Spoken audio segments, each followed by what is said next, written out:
Look at that. Kenny Rogers Chimichurri Rose is finally back. Hey guys, I get a package from Kenny Rogers. Let me show you what's inside this box. Oh, it has a nutrition facts and cards. May mga informational cards dito. This help us understand more about eating a healthy and balanced diet. Ang galing niya dyan, Kenny. Meron pa siya ditong microphone. Ang cute naman ito.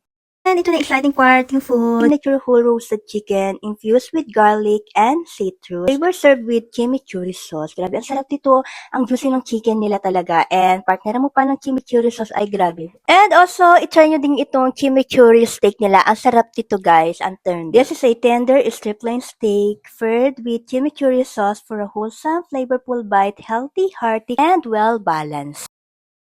Punta na kayo sa pinakamalapit na branch ng Kenny Rogers and pwede rin kayo umorder and itry na itong chimichurri rolls.